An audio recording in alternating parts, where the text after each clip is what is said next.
Good morning. Good morning. It was a slow Thursday morning at the Gap at Michigan Avenue in Chicago, where I think I have shared before that I spent many hours toiling away while I was in seminary. Well, that slow Thursday morning, I was back in the fitting room, folding up all of the unwanted clothes with two of my colleagues. We were bored because it was slow, and so we started to chat about school, about the new clothes we were folding, and then about work. Or more specifically, the lack of work hours that we had been getting scheduled. "I'm only getting 10 hours a week," said Kelly. "I need 25 hours to pay the rent on my apartment." "I know," said Shawnee. "I told them I can work 30 hours a week. They're only giving me 8 to work this week. And did you see, by the way, they're still hiring new people, even though it's been slow and even though they're not giving us any hours to work." And then, because we were bored and disgruntled, the conversation veered into what we knew was illegal or against company policy that we had all agreed to when we were hired. We started to talk about how much we were paid an hour. "Have you ever gotten a raise?" I asked Shawnee, who had worked there for about 3 years. "Yeah," she said. "I got a 50-cent raise last year. But that's it. I'm up to $8.50 an hour now." "Really?" I exclaimed. "I only get $7.50 an hour." "Me too," said Kelly. "So you were hired at $8 an hour?" "Yeah," she shrugged, and Shawnee walked off to shelve the jeans that she had been folding. When in walked Laura. Laura was outspoken. She didn't really care what anyone thought about her, or even if she did her job very well. So we asked her straight out, knowing that she would just tell us the truth no matter what. "Lauren, how much do you make an hour?" Knowing she had started 3 months before. $9.50 an hour, she said bluntly. Our eyes got big. $9.50 an hour, we explained, but you don't even do anything. How do you get $9.50? "I asked for it," she said, and laughed and turned around and walked right back out. Suddenly, we knew why the company we worked for had told us why we were not supposed to talk about how much we got paid.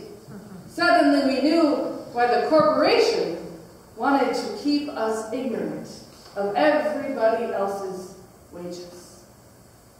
Which brings me to the parable of the workers in the vineyard, or to the unfair employer today. It's our second parable of the Lenten season. And like last week, this week's parable is a tough riddle to crack. That is, until we set aside our ideas of what it is supposed to mean, and let the parable speak for itself into the real lives that we live and the real jobs that we do every day. Traditionally, we read this parable of the workers in the vineyard, and we assign the identity of God to the vineyard owner, because he's the one in power. And then we turn ourselves into those laborers, those ones who are made out to be jealous and greedy, when the landowner at the end of the day pays everyone equally, even if some only worked for about 30 minutes. And then we sum up this nice little riddle that Jesus has told the disciples with the demoralizing proclamation to ourselves. Look how generous God is to pay all those laborers the same, and how judgmental and greedy we are. We should be better. But this morning I want to invite you to wonder a little bit with me. To wonder what happens in this parable if the landowner isn't God. What if this isn't some sort of spiritual parable to make us all feel bad about ourselves, but is a real-life riddle, intended to expose the real-life powers that want to keep us quiet, want us to accept our life as it is, and not to talk about such things such as how much we are paid an hour, or how much value is placed on the work that we do. After all, we live in the real world.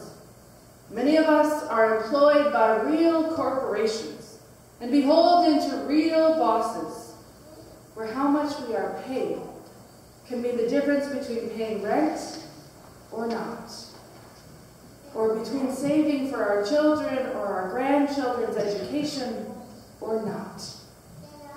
Many of us have worked in jobs, or are right now in jobs, where we are exhausted and used up like those laborers at the end of the day, and we would like to be justly compensated for the energy that we have expended for someone else.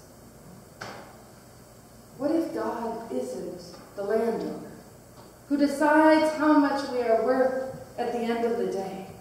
But what if it is God who is telling this parable? After all, it is Jesus who's telling this parable to the disciples.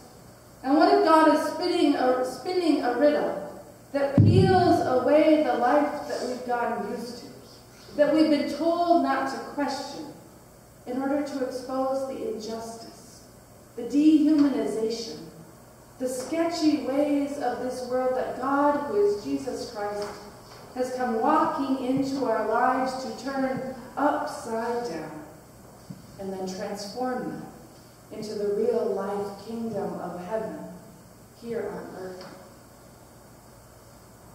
I shared last week how these parables that Jesus tells are meant to be tricky. They are meant to make us scratch our heads and shrink up our eyes and try to figure out what's going on and take a step back and look again at the ways of God. At first glance in this parable, it's easy to equate the landowner, the vineyard owner, to God. Like the shepherd looking for that one lost sheep in another parable we know so well. He goes out looking for laborers time and time again, and then gives them work to do. He even pays those who barely worked the same wage as he negotiated with those who were hired at the beginning of the day. Sounds sort of decent.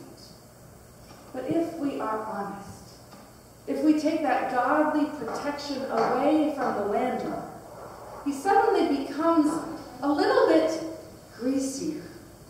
His action and his slippery words get under my skin a little bit and remind me of those politicians who like to get in front of the microphone on the TV and flip their words around to make themselves look good and righteous when we know that their actions sometimes are not. Did you notice that when the vineyard owner goes out and finds workers still waiting to be hired later in the day, he never gives them a chance to negotiate their wages with them? He just assumes that they will be grateful for whatever he decides to give them. Did your stomach twist a little bit like mine did? And how easily he loads his question to the unemployed workers still waiting to be hired at 5 p.m. with one of those sort of backhanded insults that you didn't feel until you walked away and it sunk in a little bit? Why are you standing here idle all day? Or, to put a little bit more plainly, why are you so lazy to still be here at the end of the day? And then at the end of the parable, if we let this parable speak for itself, his deceptive ways start to ooze all over when a man who has been working all day in the hot sun, who has used up all his energy and is exhausted and tired and covered in sweat and blisters on his hand, dares to ask why his back-breaking work is given the same value as someone who has barely broken a sweat. Is he really worth so little? Friend, says the landowner, to the hard-working man who he would surely never, ever even say a word to, be passed in the grocery aisle. I'm not doing you any wrong. Didn't you agree with me for the usual daily wage? Am I not allowed to choose to do what I want with what belongs to me? Or are you envious because I am so generous? Ick. I don't know about you, but it makes me feel a little bit gross. If you're squirming in your seat, then you've probably started to get the gist of Jesus' parable. His shame-filled words that he tries to cover up and make look like truth make me want to look him straight in the eye and just say, no. No. You have not treated me as a friend, even though you call me one, by paying me as little as you can for the work that I have done. I am desperate for work, but that doesn't mean that I need to take so little from you. No, all that you have doesn't really belong to you. It belongs to God, and God gave it to all of God's children. No, you are not generous. You have exploited the hard work of those of us desperate, unemployed people who will take whatever you deem to pay us. No, you are not my friend, and you are not generous. Which is how I think Jesus hopes we will respond when he sets up this riddling story that looks a whole lot if we moved it into the modern day, where day laborers who are waiting for work in the Home Depot parking lot come face to face with the CEO of a grand pharmaceutical company who hires them for the barest of minimum wages to build his luxurious new vacation home with all of his disposable income. Jesus, by telling a riddle that makes us struggle, that makes clear the ways of the world, of the ways that the world too often allows and even encourages those who already have more than they need to take advantage of those who need just a little bit more. He pulls back the glossy veneer that we lather over injustice and forces us to be confronted by this real, ugly world that we live in. For in the real kingdom of heaven, work is holy. Work is valuable. And you are precious and beloved for the energy that you expend in God's kingdom. And this exploitative kingdom in which we live, where workers are not valued, where those who are least are given even less, is not the kingdom of heaven. For as Jesus declares at the end, in the kingdom of heaven, the last will be first, and the first will be last. Some of the most frustrating stories I hear come from our sisters and our brothers, from our neighbors who cannot find work to pay their bills, no matter how many hoops they jump through, no matter how many resumes they send out, and even those of you who do have work. I've heard so many stories of how it can all become so meaningless, can turn into drudgery, or simply a way that uses up all of your energy and exhausts your life in order to put money and resources into someone else's pocket.